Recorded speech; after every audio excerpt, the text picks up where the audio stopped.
Bid'ah dolalah, acara sambut Ramadan dengan tasyakuran dan selamatan, atau magengan dan munggahan.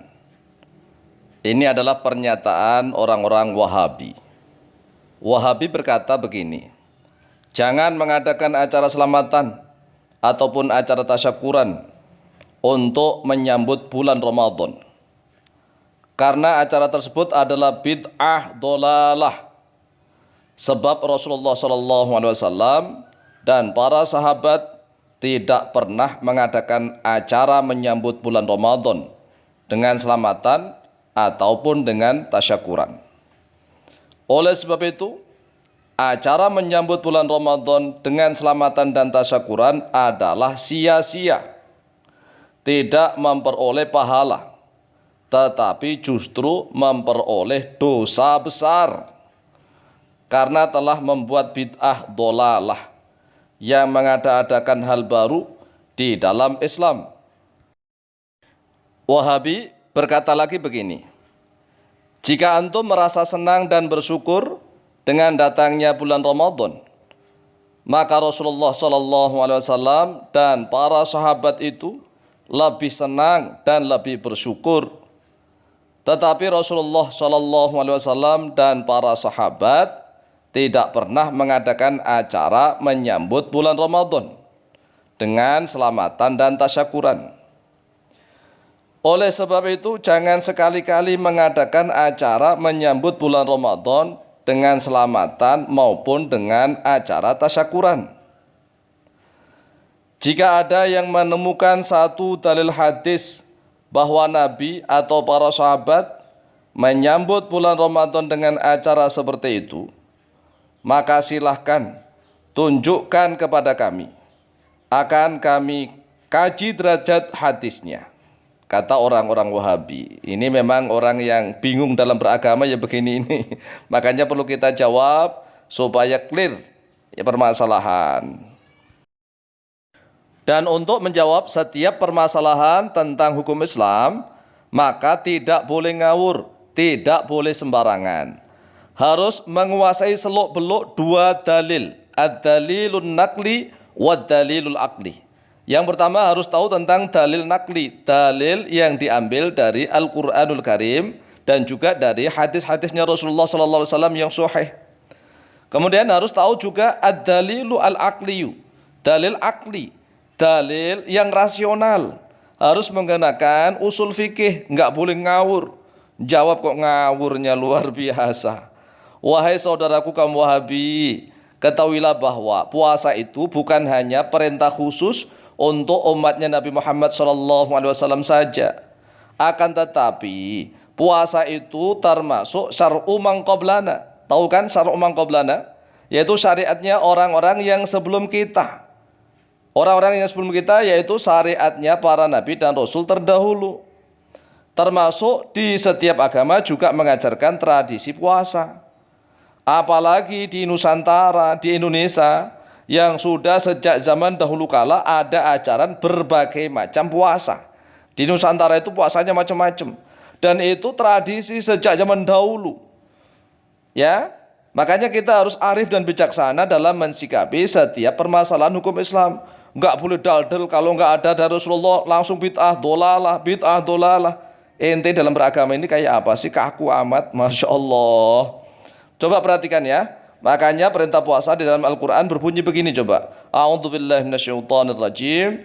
Ya ayyuhalladzina amanu kutiba alaikumus siyamu kama kutiba alal ladzina min qablikum. Ya ayyuhalladzina amanu, wahai orang-orang yang beriman, kutiba telah diwajibkan alaikum atas kalian asyamu terhadap puasa. Kama kutiba. Lah kan kama sebagaimana sesuatu yang telah diwajibkan alladzina min qablikum atas orang-orang yang sebelum kalian. Jadi kita ini mengikuti tradisi para ulama yang sebelum kita. Para ulama mengikuti tradisi ulama sebelumnya. Begitu juga Rasulullah SAW. Rasulullah itu bukan membuat tradisi baru, bukan. Ma kuntu bid'am minar rusuli. Dan puasa itu ya termasuk tradisinya umat-umat terdahulu. Karena apa? Jelas sekali juga ayatnya, kama kutiba 'alal ladzina min qablikum, sebagaimana yang telah diwajibkan atas orang yang sebelum kalian. Makanya puasa itu termasuk syar'u man qablana. Inilah yang harus dipahami. Ya. Makanya belajarnya itu harus tuntas. Astagfirullahaladzim. Masa magengan munggahan langsung bid'ah dolalah. Belajarnya itu loh enggak tuntas. Dan begitu ditanya hukum langsung daldol sembarangan. Perhatikan itu ayatnya. Ya ayyuhalladzina amanu kutiba 'alaikumusyiyamu kama kutiba 'alal ladzina min qablikum. Ya sebelum kalian. La'allakum tattaquna, agar supaya kalian tattaquna, yaitu bertakwa oleh kalian. Dalam surat Al-Baqarah ayat yang ke-183. Jadi jelas kan? Puasa itu bukan tradisi yang baru, bukan. Bukan hanya di dalam umatnya Nabi Muhammad SAW, bukan. Tetapi puasa itu adalah tradisi umat-umat sebelum kita. Dan karena tradisi, maka tatkala menyambut puasa itu macam-macam. Ya macam-macam bentuknya. Oleh sebab itulah di Nusantara yang sudah beragama Islam tetap puasanya sesuai dengan sunnahnya Rasulullah. Mulai dari imsak sampai tenggelam matahari. Itu puasanya umatnya Nabi Muhammad. Umat Islam di Nusantara juga begitu puasanya. Dan puasanya pas bulan Ramadan, tidak di Syawal, tidak di Sa'ban. Lah masalah menyambut bulan puasa itu tradisi. Budaya, adat, kebiasaan.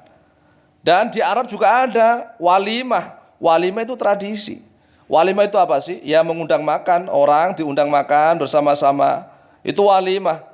Kemudian walimah enggak boleh, enggak dicontohkan Rasulullah, enggak boleh bid'ah dolalah. Belajar agamanya gimana sih? Makanya belajarlah yang bagus ya. Jadi tasyakuran, selamatan, jangan dibulak-balik kata-katanya. Kalau memang antum merasa bersyukur datangnya bulan Ramadan, maka Rasulullah dan para sahabatlah yang merasa bersyukur, yang lebih gembira. Ini kan akal-akalan namanya. Ya. Coba dibayangkan, zaman Rasulullah itu mana sempat begitu-begitu. Wong mereka Ramadan saja perang, sebelum Ramadan menyiapkan perbekalan perang. Mana sempat begitu. Jadi jangan ngawur dalam menjawab segala sesuatu. Ini ngawur, membuat perpecahan di mana-mana, membuat geger gara-gara pemahaman agamanya yang sangat dangkal. Wahabi ini memang perlu dididik lagi. Dididik tentang dalilun nakli dan ad-dalilul akli. Supaya enak, sedap, tidak kaku dalam beragama.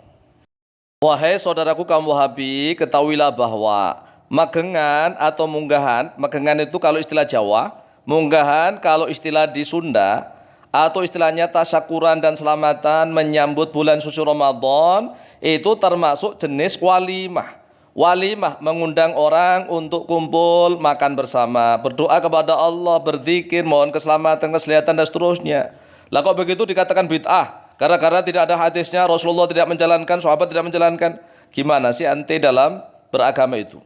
Perhatikan di dalam kitab Al-Hawi Al-Kabir miliknya Imam Al-Mawardi. Qala al-Imam Al-Mawardi rahimahullah ta'ala fil Hawi Al-Kabir. Telah berkata oleh Imam Al-Mawardi rahimahullah ta'ala dalam kitab Al-Hawi Al-Kabir, juz yang ke-9 halaman 556. Wa ammal walimatu fahiya islahu ta'ami wastidda'un nasi li ajlih. Ya ini, walimah itu adalah menghidangkan makanan. Makanan dihidangkan dan memanggil, mengundang manusia, orang-orang untuk makan bersama. Masa enggak boleh? Wal walaimu sittun, dan beberapa walimah itu ada 6. Ini menurut penelitian Imam Al-Mawardi. Yang pertama walimatul ursi dan seterusnya. Yang kedua walimatul khursi. Yang ketiga walimatul i'dari. Yang keempat walimatul waqirati. Yang kelima walimatul naqi'ati. Yang keenam walimatul maktubati. Ini ada walimah maktubah. Wa hiya al walimatu li ghairi sababin.